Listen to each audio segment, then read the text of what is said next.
اعوذ باللہ من الشیطان الرجیم، بسم اللہ الرحمن الرحیم۔ السلام علیکم۔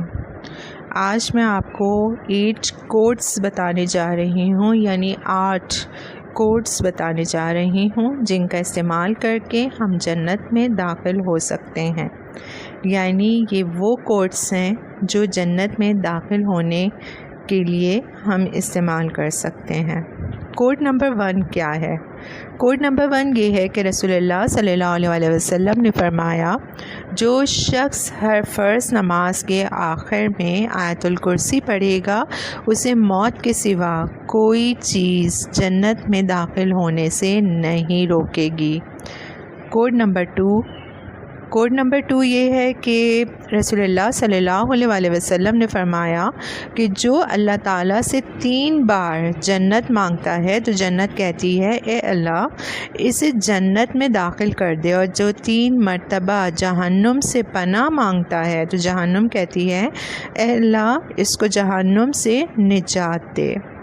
کوڈ نمبر 3 کیا ہے؟ کوڈ نمبر 3 یہ ہے کہ آپ صلی اللہ علیہ وسلم نے فرمایا کہ اللہ تعالیٰ کے 99 نام ہیں، جس نے ان کی حفاظت کی وہ جنت میں داخل ہو جائے گا، اور اللہ وطر یعنی طاق ہے، یعنی وطر کو پسند کرتا ہے۔ کوڈ نمبر 4 ہے کہ رسول اللہ صلی اللہ علیہ وسلم نے فرمایا کہ جو علم حاصل کرنے کا ارادہ رکھ کے کہیں جائے تو اللہ اس کے لیے جنت کے راستے کو آسان یعنی ہموار کر دیتا ہے۔ نمبر 5 کوڈ یہ ہے کہ نبی اکرم صلی اللہ علیہ وسلم نے فرمایا کہ جس نے ٹھنڈے وقت کی 2 نمازیں وقت پر پڑھیں، یعنی فجر اور عصر، تو وہ جنت میں داخل ہوگا۔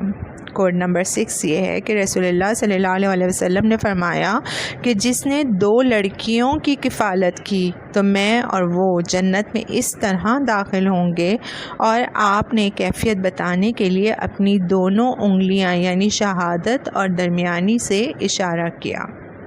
کوڈ نمبر 7 یہ ہے کہ رسول اللہ صلی اللہ علیہ وسلم نے فرمایا کہ جو شخص مجھے دونوں جبڑوں کے درمیان کی چیز یعنی زبان اور دونوں ٹانگوں کے درمیان کی چیز یعنی شرمگاہ کی ذمہ داری دے دے، میں اس کے لیے جنت کی ذمہ داری دے دوں گا۔ کوڈ نمبر 8 یہ ہے کہ حضرت عمر بن خطاب رضی اللہ عنہ سے روایت ہے کہ رسول اللہ صلی اللہ علیہ وسلم نے فرمایا، جو آدمی وضو کرے اور اچھی طرح کرے اور پھر یہ پڑھے، اشہد ان لا الہ الا اللہ و اشہد ان محمد عبدہ ورسولہ، یعنی میں گواہی دیتا ہوں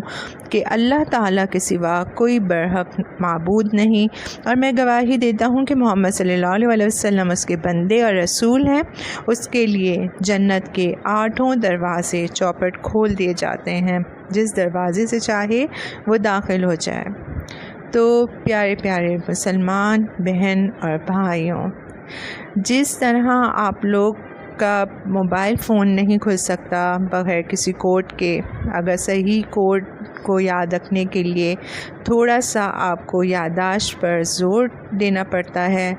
اور پھر آپ کا موبائل کھلتا ہے، تو اس لیے تھوڑی سی محنت کر کے، بالکل اسی طرح تھوڑی سی محنت کر کے ان کوڈز کو یاد کریں، جنت میں جو داخل ہونے کے لیے یوز ہو سکیں۔